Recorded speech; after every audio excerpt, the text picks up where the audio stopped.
Alfonso's here, the godfather of the game. Many years of wisdom, remember his name. Speakers on stage, they'll drop the keys. Unlock your power and seize the breeze. Blessed to have the man to the left of me today, because not only has he been someone that I've been watching and listening to for a very long time, but my man drove in from the flew in from the nation's capital. I'm not going to waste 4 hours. You know, we got to be productive. I know. Like, I feel so grateful for that. My guest today is Alfonso, and I'm not going to butcher this, Alfonso Cuadra. Bam. Okay, I knew it. You know, I'm East Indian descent, so we do a lot of the rolling of the tongues and stuff for names. But Alfonso, for the, some of our listeners and viewers that don't know you, buddy, tell us a little bit about yourself, man. Man, that's a long. How long do we have? No. We'll give them the Reader's Digest version. Yeah. We'll give you the Reader's Digest. I was on Reader's Digest, by the way. Okay, that's awesome. First and foremost, I guess I'm a teacher, right? I want to teach the world, change lives, help people, just get it, right? I've been getting it for a while. Getting it since I was 17. I started a company. Yeah, and it was a clothing company. By the time I was 20 years old, that company was Canada-wide. Sick. And got into real estate. Yeah. And never looked back. What took you into real estate at that age, man? Well, sometimes I like to say that it's an embarrassing story. Yeah. Because at 21-year-old, I pretty much had figured things out financially. I made it. Right. Right. And give a 21-year-old all this money, what's he going to do? He's going to find ways to spend it, that's for sure. Right. So that was me. You know, I had the consumer mindset, right? Do you remember the spinning rims? Yes, for sure. I was a huge fan of Dayton's. Yes, one of my favorite set of rims were Dayton's, man. Yeah, and not so much of an investment. Okay. And so, I pretty much almost spent all the money. Sure. And almost went bankrupt. And what I discovered was that when you're in business, you're very vulnerable, right? You're vulnerable to the economy. You're vulnerable to everything else. And so when I restarted, I came back. I actually moved to Miami. That's another story. But I came back and to rebuild my company, which was in shambles. I had a different mindset, right? Okay.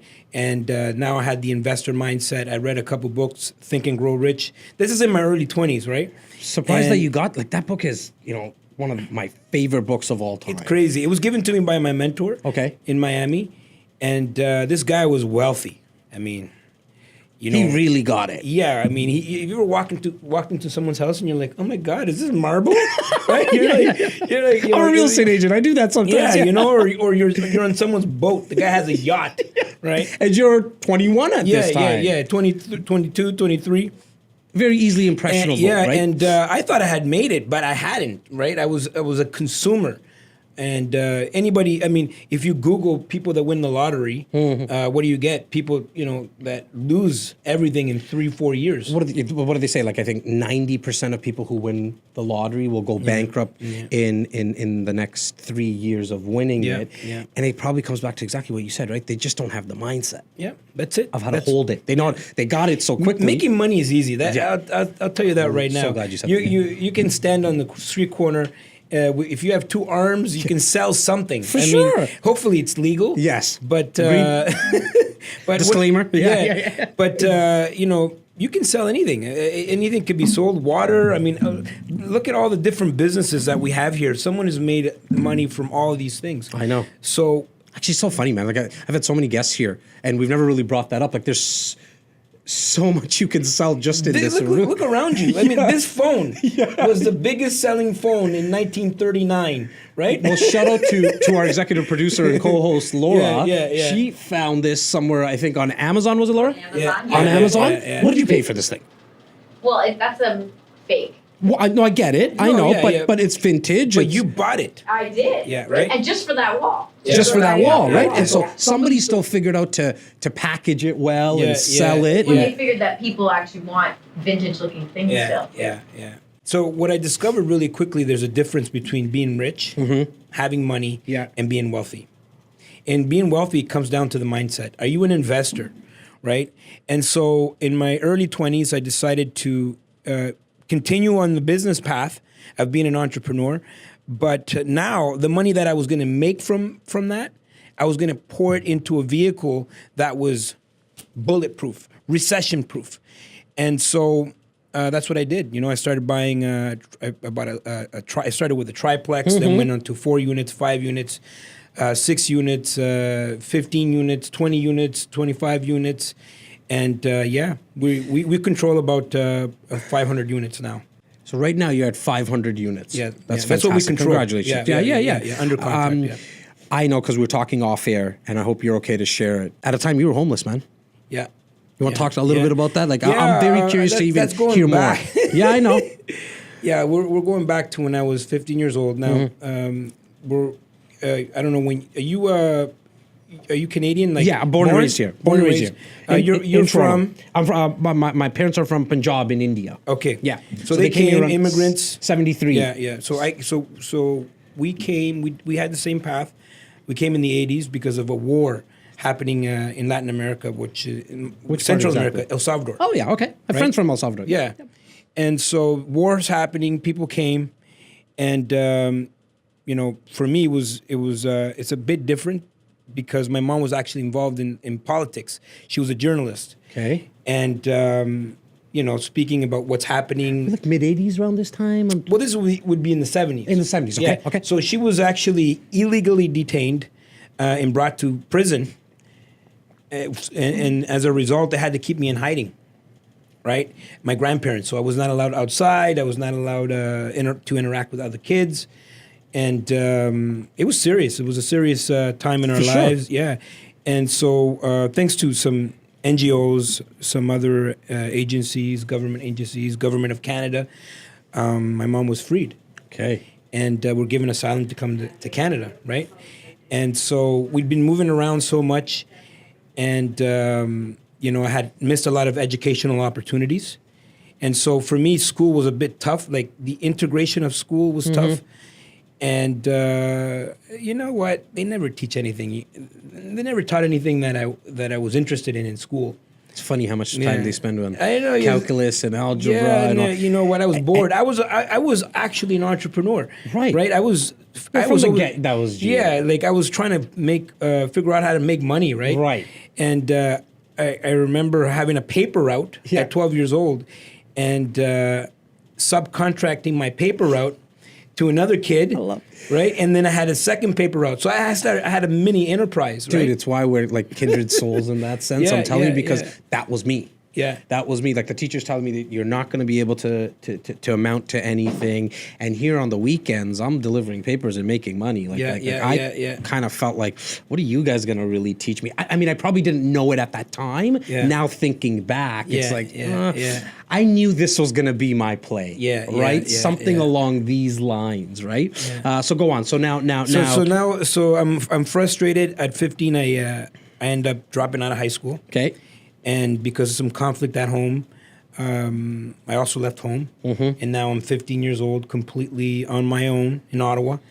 And had some dark moments, panhandling for change, sleeping in banks, and just had a rough time, right? But, we've all had dark moments. I mean, Right. my dark moment might not be as dark as someone else's. Or, Right. maybe someone would say, oh, my God, that's crazy. How Yeah. did you do it? But we've all had that moment in our lives when we said to ourselves, like, why me? Right? I did have a life-changing moment. At 17, Okay. I became a father. Ah, Yeah. And that moment changed my entire life. I'm sure it I did. looked at this little girl named her Talia. Yes. She's 23 now. Very pretty. I've seen her on your Instagrams and stuff like that. I yeah. mean, she's gorgeous, smart, and also getting into real estate.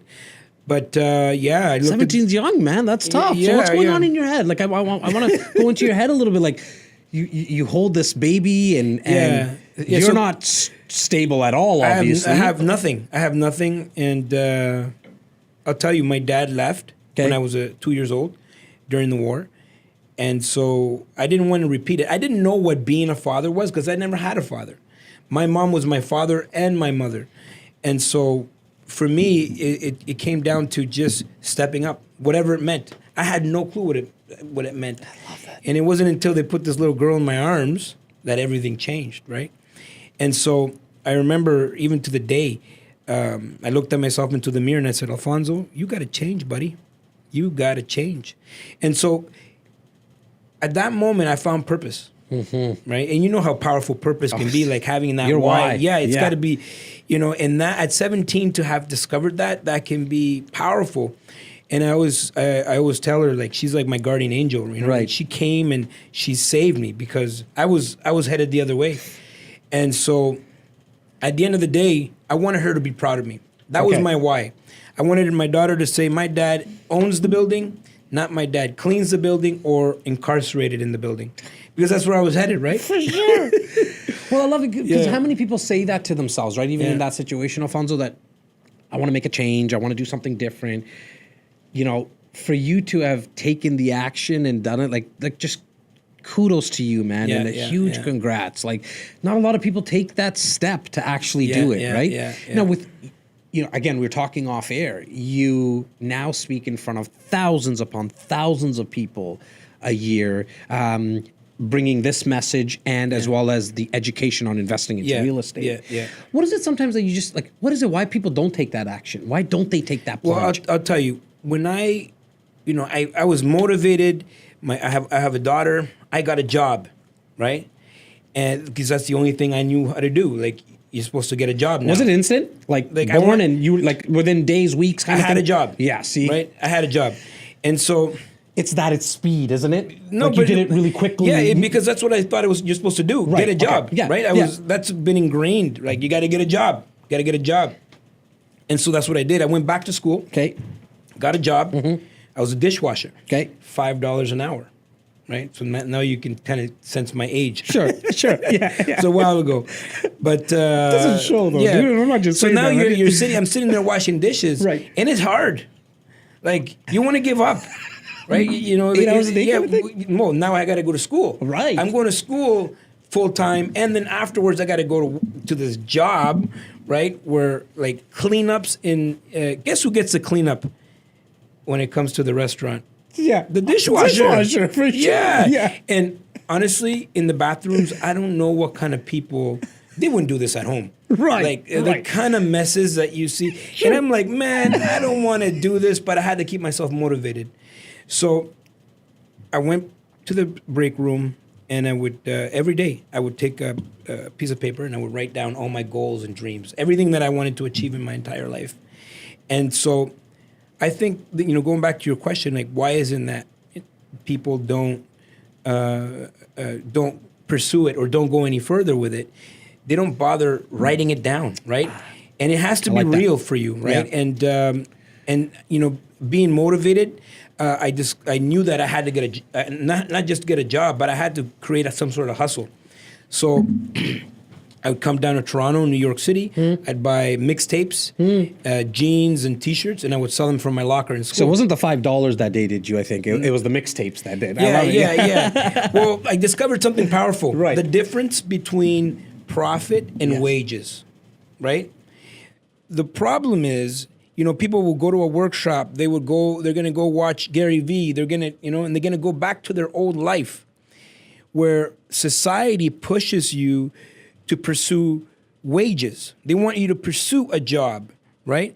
And we know that if you look at all the top millionaires, billionaires of the world, they don't have a job. They get paid on performance, profits, right? So there's a big difference between me exchanging 1 hour of my time Yes. for $5 and going out and selling a pair of jeans that I bought for $20 for $60, making a $40 profit. I discovered at 17 years old, that's all I wanted to do with my time is pursue profit. And somewhat at that age, at least, living kind of your passion, because you said you figured it out for yourself that, hey, I want to do something that also excites me and makes you happy, right? Yeah. And well, I knew, this is in the hip hop night in the 90s, right? Yeah. This is like the golden era of For hip sure. hop. And that's how I started selling mixtapes and things that I was interested in. Who are your artists? Just on a side in. note, who's your artist and stuff like that? Like who's your Biggie. go-to? Yeah, okay. I'm more Come of a on, man. I'm a little bit more of a Tupac guy, but I love Biggie. I love you. I'm more of a fuck. I'm just Yeah. telling you, it's the truth. A little No, bit more but- on the west side there, but yeah. But you know, Biggie. Yeah, Biggie. yeah. I can't. There's nothing I can say. You're not just not like you're not choosing a big name there. That's Yeah. an important name in history, right? Yeah. So at the end of the day, it should be something. It should be something that you're interested in, Right. Because then you can, at the very beginning, when you step into being an entrepreneur, you're not going to know much, right? Unless you got an MBA. But even then, you still don't have the practical Right. application of it. So it should be something that you're interested in if you want to be in business, not just for the sake of being in business. So because I was really interested in that culture, I was very successful, and I could make a lot of mistakes and recover quickly, right? Oh, that's important. Yeah. That's a new one, right? Because Yeah. you made some mistakes, but you knew you could recover quickly because it's something that you kind of Yeah. were able to do in Yeah. your sleep, so to speak, right? And again, to go back to $5 an hour, it just wasn't going to happen, right? I mean, You knew that in your gut, anyways, right? it wasn't gonna. I wasn't gonna make it happen that way. So it was a little bit of a pit stop. I graduated high school at 19 with a vision, a dream, and an idea of opening my very own store, right? And people said I was crazy. There's a recession. There's all kinds of things that people like to say. What are you right? doing, Alfonso? You're You have crazy. no This- money. Yeah, like- you have no credit. Come on. You have no business education. Right. You need to have a business degree. All the roadblocks that people put in front of themselves. And so I changed my approach. And so if you want to be successful, you got to change your approach. Pivot. No, I'll give you an example. Okay. People always ask, what do you think of this? What do you think of that? Right? That means you're not confident in what you're doing. Now you're giving the power to someone else to tell you, well, you know what? There's a recession right now. They're going to give you the excuses why they didn't do it. Right? And why they're scared. Exactly. So I always tell people, change your approach. And so instead of asking people if I should open a business, I started telling people I'm opening a business September 1st. Now, I don't have a location. I don't have money. I don't have anything. But I put it in my mind. September 1st was the day. And then so people, guess what people started saying? Yo, can I invest a little something?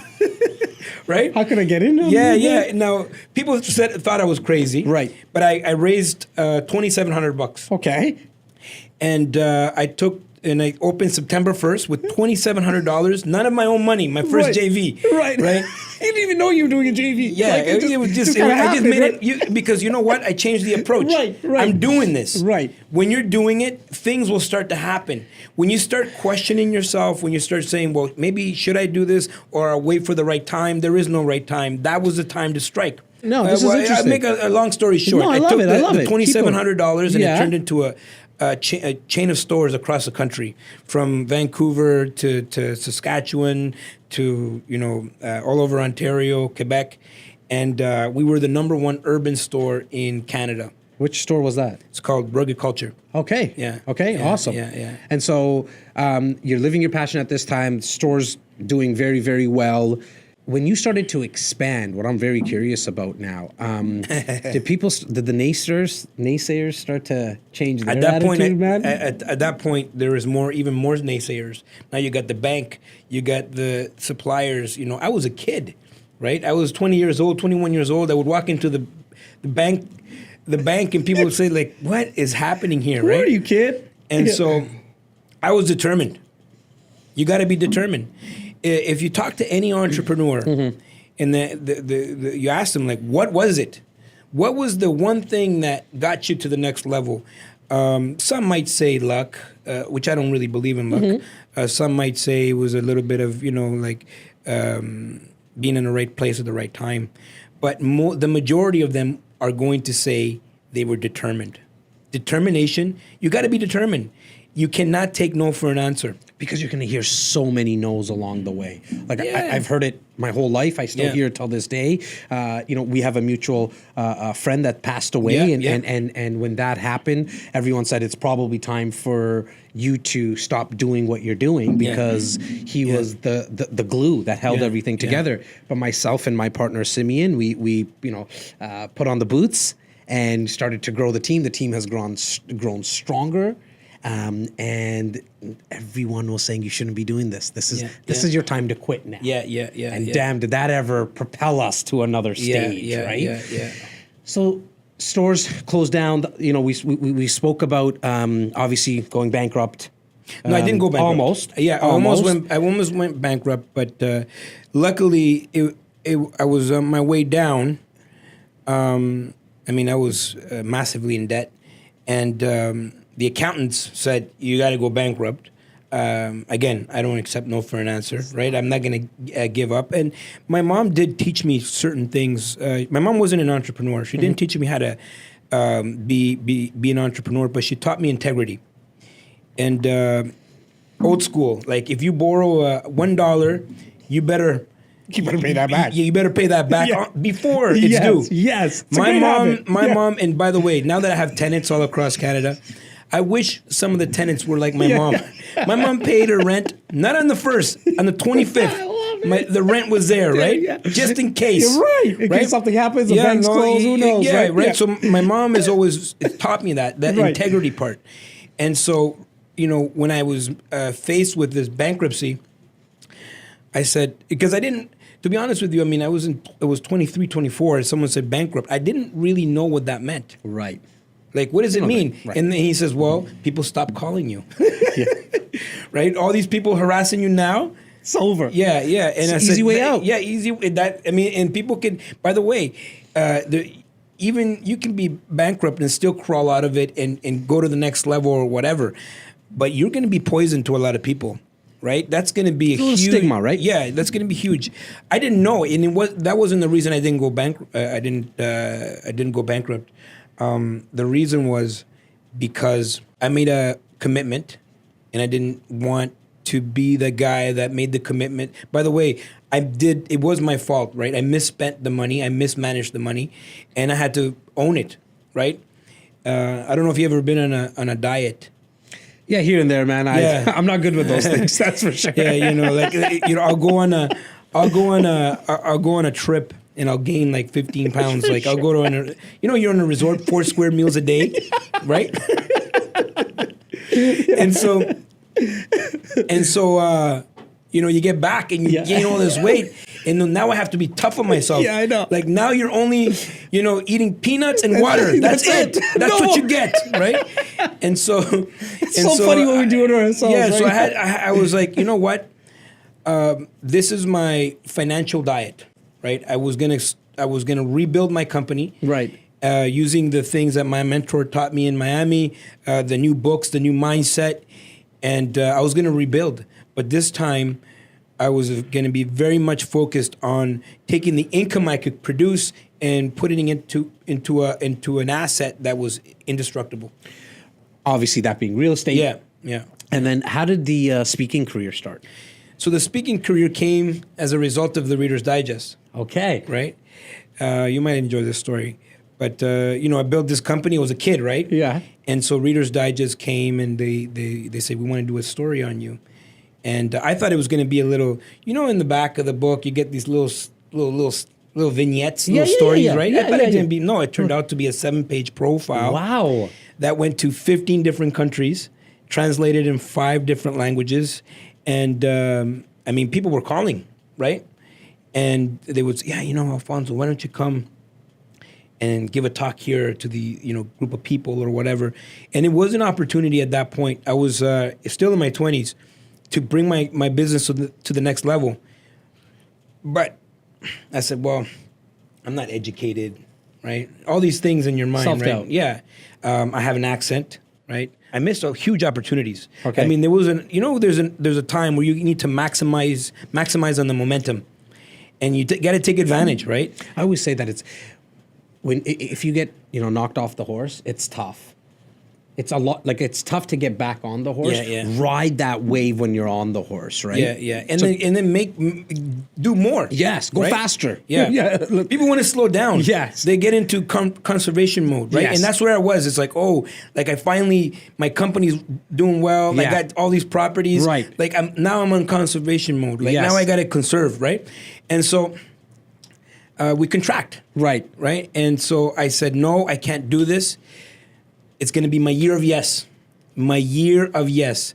And so, sure enough, someone calls me. They're like, oh, we had a speaker. Yeah. He backed out, and we need another entrepreneur. Can you speak? And remember, I just promised myself, right? Yeah, year of yes. Yes, year of yes. So I said, okay, I'll do it. But how many people? And she said, 42 people. I said, okay. When? Tomorrow. Well, it's good, right? It doesn't give you that much time to back out now, right? Okay, I'll do it. Yeah. So I was in and actually the event happened to be in a cathedral, but they were just using one of the venues in the cathedral. So I show up, and then boom, this lady comes up to me. She goes, "Slight change of plans. More people than we thought, and we have to move it into the cathedral. And it's not 42 people; it's 400 people." Just Right? just a slight difference. Yeah. And then now I'm like, oh boy, like, oh no, I can't do this. And you go through, the mind will start to create excuses, and everything happens so fast. And all of a sudden now I'm on stage, right? And I'm just sweating buckets, right? I'm just sweating. There's a video of this somewhere. Oh, is there? Yeah, I will not let it out. Okay. But there's points where I did this. I was about to tell my videographer, Yeah, no, Glenn, don't to find bring that it video. up. No. But there's points I did this. I had this, and it's like like the sweat the stain. sweat stain, Oh yeah. man! And I remember thinking like, this is horrible. Why would people do this? Right? It's horrible. And so I had some sort of a talk prepared, but there was moments that I completely blanked out. Like What? my mind just went blank, and I just did this. Oh, while you're up there. Yeah. I thought you were going to go down the path that you went into a zone. And No, I love it. my mind went blank. And then I finally would remember what to say, and then I continue saying it, and then I will go blank again. And then I would do this. Right? This is hilarious to me because the viewers don't know and the listeners don't know. Like, I've seen you speak, man. Like, you're awesome to see, right? That's hilarious. So I was going blank, and in my mind, and we have the self-talk, right? Right. This is horrible. This is the worst experience of my life. I can't wait for this to be over, and I'll never do this again. Like, I will never do this again. So finally, the thing is over. Okay. Oh my God. And I said, I'm going to make a quick exit here. Nobody. I'm gonna dart out of I here. don't, Yeah, I don't care about any of these people. And before I could leave, this lady sees me from across the room, and she's running for me, right? And I'm like, I didn't think I was that bad, right? And she stops like right here, like it's This close, yeah. And she gets closer, and she's bawling. She's crying, and she's like, "Your story changed my life. Your use of pauses were incredible." I love it. That strategy, Yeah. So I said, well, I guess it really doesn't matter the ums or ahs or whatever. I guess what matters is the message. Right. Right? My name is Alfonso Cuadra. They call me the Godfather of real estate. I've been in business for over 30 years. In real estate, over 26 years. I built a multi-million-dollar portfolio. And now, I'm going across North America, talking to people and signing checks. I'm looking for deals because I'm building a $1 billion portfolio. Is that you? Let me make an offer you can't refuse. We just don't have enough information to make this decision. There's too many unknowns. And for that reason, I'm gonna have to ask you to leave. Right. You can totally mess up. And if you have something that is genuine and that it could translate and get people to do something with their lives, you can become an excellent speaker, right? As you mentioned, I mean, you're in control of 500 properties now, right? Yeah. What has that brought to you, man? What has that brought to your life now? Real estate, essentially.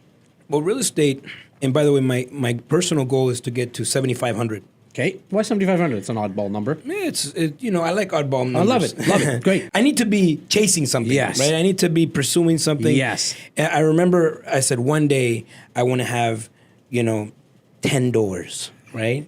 And then when you get there, you're like, oh my God. Like, the problem is we never set. And by the way, someone would say when I say 7,500, it scares some people. Mm-hmm. But to the big dogs, that's nothing. No.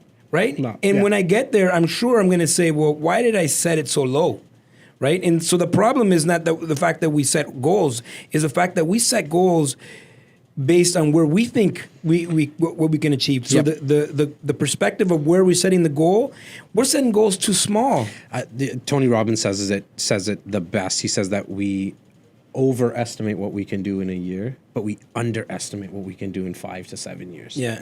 Right, because our brain just doesn't allow us to think that big sometimes, right? Yeah. And we don't have the patience to be willing to work through and get to 7,500 doors. So that's Yeah. awesome. So that's So awesome. 7,500 after that is going to be 75,000. You better believe it. I have no doubt you're going to do it. I have no So doubt you're going to. it's been said here. Yes, it's recorded and you guys saw it. Yeah, I gotta, so I gotta, I gotta live up to it, right? Right. But back to your question, what has it done for me?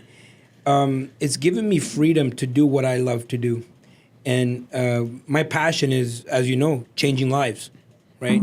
Through stories, through my personal experience, and getting people to get out of their own heads, and just take a leap of faith and do it, because life is too short to be living, below your capabilities.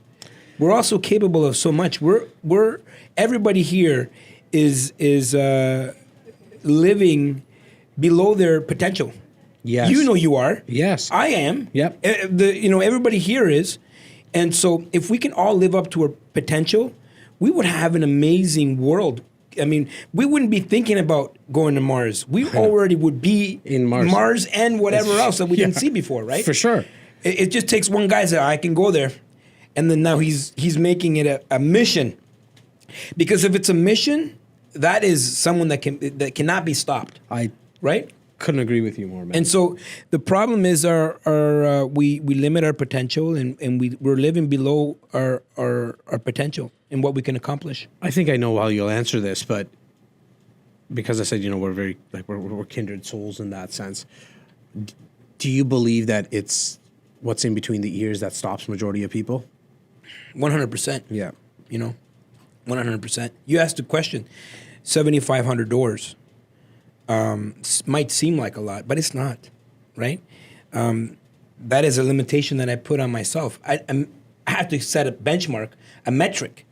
But why not 75,000 from the very beginning, right? Yep. But we are limited by our experiences, our memories, our paradigms, the influences of other people, and because and the problem is now we're living in a world where the information is so accessible, people don't know what to do. Yeah. It's too much information overload. Yeah, people spend one guy. I talked to him. He said, I can't even remember. I can't even regurgitate the amount of hours he spent watching seminars. And so, what did you do? Is the question.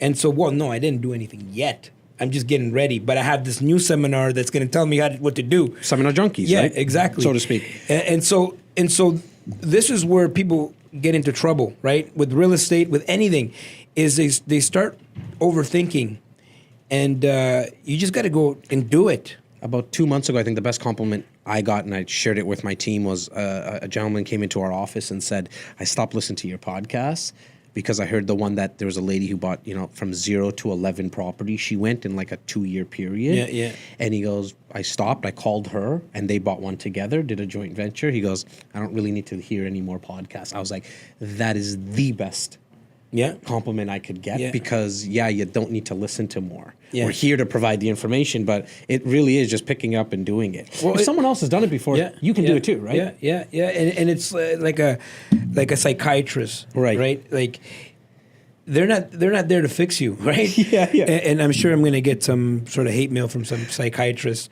but they're there to keep you going, right? And maybe some psychiatrists are not that way, but you've never heard. I never heard it where someone says, "I'm cured."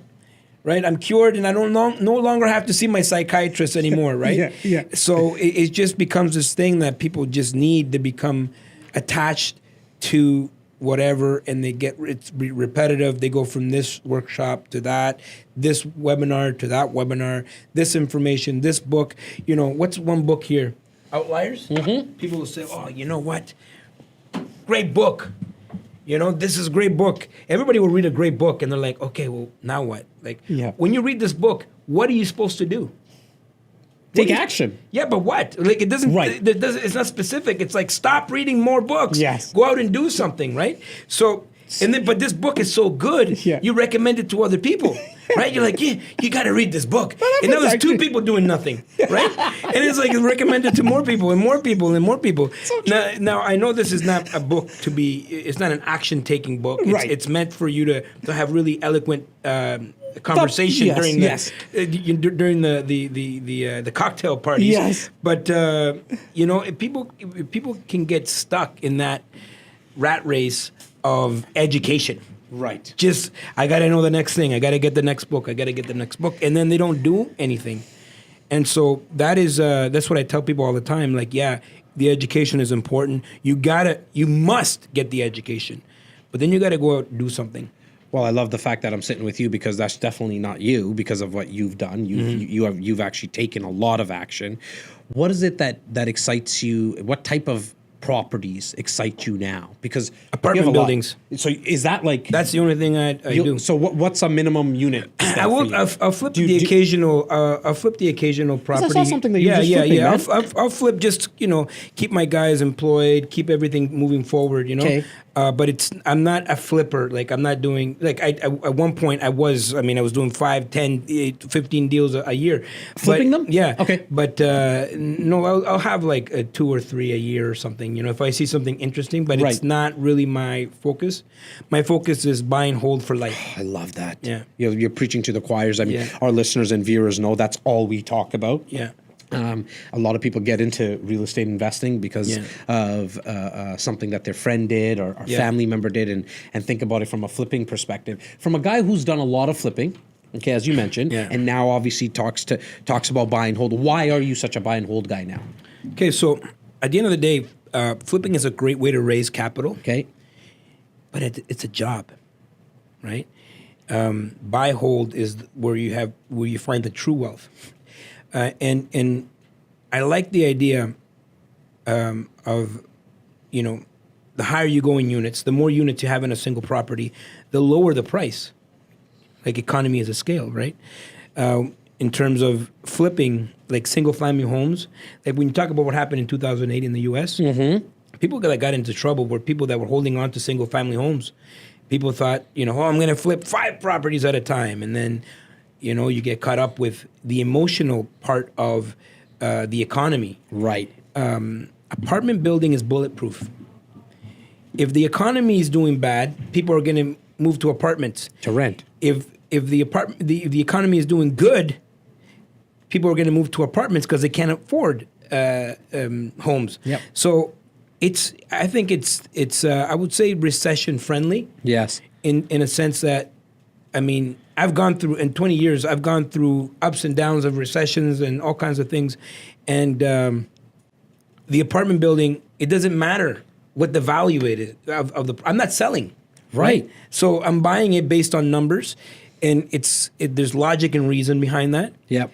There's no emotion, the emotion part where it comes to single family homes and flipping. Yeah. That is an emotional purchase.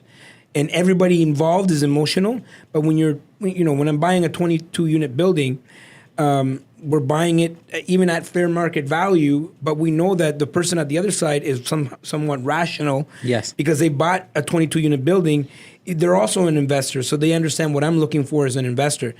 So I like that, right? And so my niche would be, anywhere 13 and up. When you say talking about your niche, are you staying like very close to your home? No, not necessarily. Okay. Like we're looking at stuff in Saskatchewan, Alberta, even now out east. Okay. So it doesn't scare you. No, I love that. That's the beautiful part about apartment buildings. Right. There's enough income to be able to hire the right people. Like, I didn't get into real estate to plunge toilets, Yes. right? I want to do this. Yes. This is what I want to do with my time, right? I want to inspire people, change lives, and I'm sure if people had their time back, they would be doing better things with their time than plunging toilets. Well, when you're buying the twosies and the threesies, Yeah. and the foursies, Yeah. there's not enough money there for you to leverage other people to do the work for you. So you end up going in there, plunging toilets. It happened to me, like in my early 20s. You know, I had all these properties, and I'm in there plunging toilets. And then I look up, and guess who's looking up at me, looking down at me? The 15s and the 20s. The tenant. Ah, right. And so, like, who am I working for here, right? Yeah. This is ridiculous. Now you're going into apartments that, again, have 20 tenants. I mean, Yeah. what do you say to the guys that say, "Oh my God, tenants are so crazy to Yeah, deal I with"? I don't deal with tenants. Right. Like, we have a property management company, and you know, we manage our own people, and we have an infrastructure in place. I mean, this is where people get so caught up with the solarpreneur mentality that they have to do everything themselves. You have to leverage a team. And if you don't leverage a team, you're back to working, right? You're back to being self-employed or having a job, right? Where you got to be answering to tenants. You got to be able to create a team. My specialty is not in plunging toilets. Right. My specialty is more in the acquisition. Well, what are you looking for when you're in terms of acquisition? Are you looking for just big 50 would be the top. okay? 50 to 60 Yeah. would be the most. And then Yeah. after that, you start competing with REITs. Yes. I will be at that level where I want to be able to acquire 200 at a time. Sure. Right? But they're at that level, it's a REIT, you know, you're competing with REITs where they're paying ridiculous money for properties that don't even make sense. I've been at the bargaining table with other people. Right. Where they're overpaying for property. Doesn't make sense. Well, I guess what I was trying to go down, like I was going down the point of when, in terms of acquisition, like along subway lines, transit lines, when you're looking at these apartments and Cash flow, baby. Okay. Cash flow. That's it. That's it. Don't let the emotion get involved. It's all about the numbers. You got to have cash flow. I look at the numbers first. Yeah. I'll look at numbers before I even look at the property. Sure. I'll have it under contract before I even go and look at it because I want to make sure that I'm not wasting my time. Right. Time is valuable. Yep. Time is the most valuable thing that we have. For sure. And, you know, I don't want to waste time. I mean, everything else in life, there's an abundance of. There's abundance of money, abundance of food and air. There's abundance of people. There's abundance of every commodity in life except for time. And so you want to make sure that you are investing your time in activities that are going to give you the highest return on investment on your time. Mm-hmm. And so at the end of the day, if you are, you know, walking every single property, kicking tires is what I call it. Sure. You're wasting a lot of. You not only are you wasting your time, but you're wasting their time. Right. And you haven't even made an offer. Yeah. Right. You don't even know if this is a property that you can even you can even Well, I buy. love that you said that, Alfonso. There's nothing wrong with tying up a property Yeah. and then running it through due diligence. Yeah. Like, tie it up. Just Yeah. take it off the market so you control it now. That's it. Right? There's a lot of people who, I don't want to put it on an offer. I don't want to do this. Yeah, And yeah, yeah. you're not It even doesn't taking that cost first you step. anything. It doesn't cost you anything. Right, man. and Yeah. just then you do the. I rather put in an offer. Right. I have it under contract. That's it. And then so this is the other thing. People start negotiating right out of the gate. Right. Right. This, you know, you don't even know what's on the other side. Yes. You haven't seen the property. How you start lowballing people when you haven't even been to the property? You're just going to piss people off. It just doesn't make sense. I totally, yeah. So like I guess my strategy is, you know, I'll go in there and I'll tie it up, and then and during the inspection I'll make decisions, Right. You know, based on numbers and logic and reason and the condition, and this is when the negotiations start. Well, I love the fact that you still till this day build the team and Yeah. use the team resources, the home inspector, the financing person, Everybody. everybody. Yeah.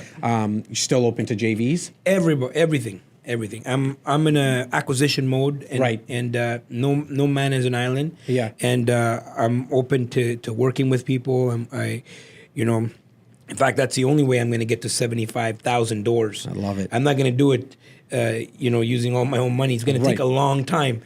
And so if I want to get to 75,000 doors, I need to be in a position where I can open it up to other people. There's a listener out now that's listening, and there's a viewer that's watching and thinking that they're scared to take a step. What's your tip to them, man, as we close this up? What's that one tip from Alfonso of years of experience of investing, entrepreneurship, leadership? That's what we cover on this podcast. It could be anything, man, from any one of those three I'll say kind this. of topics. Everything that you want in life is at the other side of fear, right? If you feel scared, it's because it's something that is meaningful to you. And any time you've ever done something of any significance in your life, you felt that way. So I like that feeling in the stomach kind of thing. Yeah. And so do it. I mean, if you feel fear, those are key indicators that you're on the right path. The only thing that can stop you now is yourself, right? So you just have to take a leap of faith and know and trust that on the other side is what you're looking for. And I'll tell you this, every single time, everything in life is at the other side of fear. Everything you've ever wanted in life is at the other side of fear. And, with my speaking, with my business, with everything that I've ever accomplished, I was always fearful of going in. And now I'm like, I can't believe, I can't even believe, I can't even fathom my life not being this way. So I was fearful. I'm still fearful, Sure. And I'm fearful of a lot of things. But I do it anyways. I take a leap of faith and let's go. When I look at that skyline, that's what I'm after. I want to be able. And by the way, you think the first time you go by a building like that, you're not going to be fearful, right? Sure. Yeah. So the bigger the fear, the better it gets. The better the reward. And I was just about to say, the better the return and the better the reward. Yeah. Well, thank you so much for still being a yes guy. Because when I shot this at you and you were like, yeah, I'm in, let's do it. I'm coming to Toronto. Thank you so much.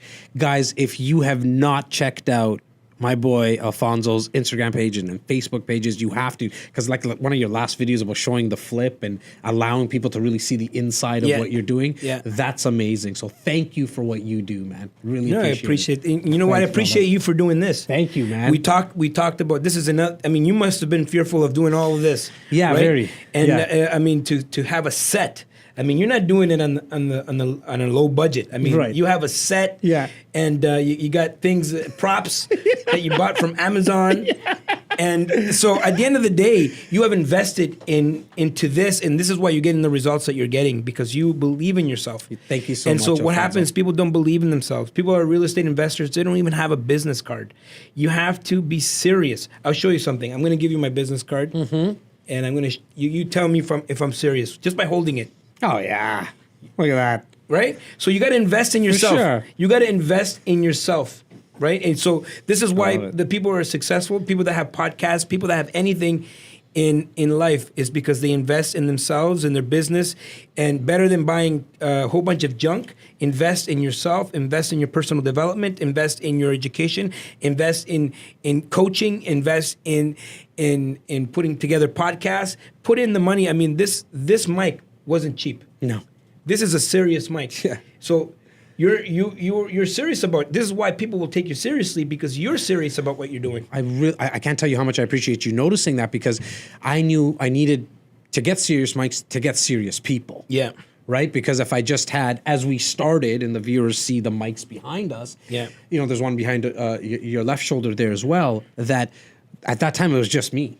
Yeah. And we had Laura and then Simeon would join us, but it was just one little mic. Once we started to bring the more mics and the more cameras, more serious people started to come into our lives. Yeah. It's why we started talking, all of our past guests. And so how many listeners? We're syndicated right across North America now with approximately 150,000 listeners weekly. Yeah. We're up to almost 50 episodes, and my team will correct me if I'm wrong, but 48, 49 episodes, with hundreds of episodes coming down the pipeline. Yeah. And it was really just a dream. It was Yeah. like, you know what, let's turn on the mic and Yeah. kind of shoot the breeze on tips on real estate. Yeah. Then it changed for season 2, and we were like, you know what, our real passion is entrepreneurship. We like to meet entrepreneurs and hear their story. Yeah, yeah, and that's why yeah. guys like yourself came on. Yeah. And so thank you again so much, Alfonso, for doing this, man. I can't tell you how appreciate much what you're doing. I appreciate Thank you a Love lot, you, brother. And For sure. you know what? I'm willing to come back anytime. We would love to have you. I think we just, scratched the surface today in today's conversation. Join us for our 10th and biggest Expand Investor Conference. And this year, this November, we are doing it in Calgary, Alberta. Yeah! And it's gonna be a big one. And I want you to go and get your tickets right away. Our Expand Investor Conference, our 10th edition of our Expand Investor Conference is happening in Alberta. Get your tickets right away.